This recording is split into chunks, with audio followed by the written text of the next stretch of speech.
रसूल पाक का विशाल हुआ ना, हजरत बिलाल ने मुंह से लफ्ज ही कोई नहीं अदा किया।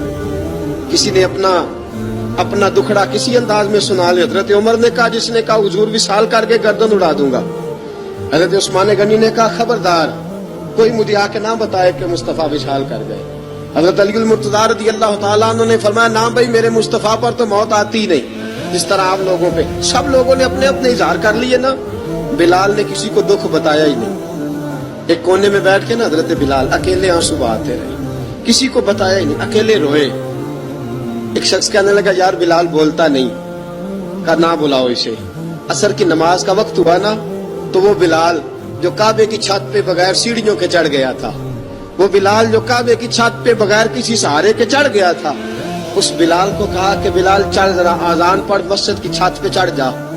हजरत बिलाल कई बार चढ़े और कई बार गिरे, कई बार चढ़े और कई बार गिरे। हजरत बिलाल हबशी रज़ी अल्लाह तआला ने आवाज दी, कहा, सलमान मेरी मदद करना, मेरी मदद करना, अब मुझसे चढ़ा नहीं जाता, अब मुझसे जाया नहीं जाता। जनाब सलमान फारसी ने भी सवाल नहीं पूछा कि बिलाल तू बीमार है, ये नहीं पूछा। हजरत बिलाल को दो चार सहाबा ने उठाया, छत पे पहुंचाया।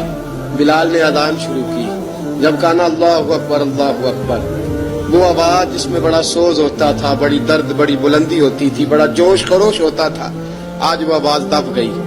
जब बिलाल ने कहा ना अशहदु अल्ला इलाहा इल्लल्लाह, हजरत बिलाल रज़ी अल्लाह तआला अन्हु ने थोड़ी देर रोक के सांस लिया। जब कहा ना अशहदु अन्ना मुहम्मदर रसूलुल्लाह, जो सारे चुप खड़े थे ना, उनमें से एक बाबा रो पड़ा, जिसका नाम अबू बकर सिद्दीक था। जब हजरत अबू बकर सिद्दीक की आंख में आंसू आया तो हजरत बिलाल छत के ऊपर जमीन पे गिरे, जमीन पे गिरे और कहा, अबू बकर ये ड्यूटी किसी और की लगा दे, ये ड्यूटी किसी और की लगा दे, अब मेरी रूह इजाजत नहीं देती, मुस्तफा करीम के बाद मुझे अजान नहीं पड़ी जाएगी।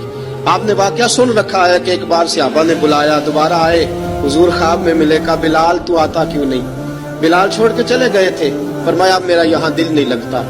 मुल्क के शाम के शहर हलब में चले गए थे, छोड़ दिया था मदीना मुनव्वरा, अब मेरी निगाहों में जचता नहीं कोई, जैसे मेरे महबूब हैं ऐसा नहीं कोई। हुजूर ख्वाब में मिले, आए मदीने। हजरत बिलाल आखिरी बार, लोगों ने कहा अजान पढ़ो, कहा मुझे वो अजान भूल ही गई है जो मुझे मुस्तफा करीम के जमाने में पढ़ा करता था, मुझसे नहीं पढ़ी जाती, ना मुझे कहो, मैं कैसे पढ़ूं? इमाम हसन और हुसैन ने आके दामन थामा ना, तो कहा, बेटा मैं तुम्हारी नानी का भी नौकर रहा हूँ, मैं तुम्हारी माँ की चक्की भी पीसता रहा हूँ, मुझसे कोई फरमाइश ना कर डालना, मैंने नौकरी की है, और मुझे अगर अल्लाह ने तौफीक दी तो मैं तुम्हारे बच्चों के पैर भी धोया करूंगा। लेकिन इमाम हसन रज़ी अल्लाह तआला उन्होंने फरमाया, बिलाल एक बार तो अजान सुनानी पड़ेगी। सुनाई बिलाल ने अजान। कोई घर मदीने में ऐसा नहीं था जहां से रोने की आवाज ना आई हो।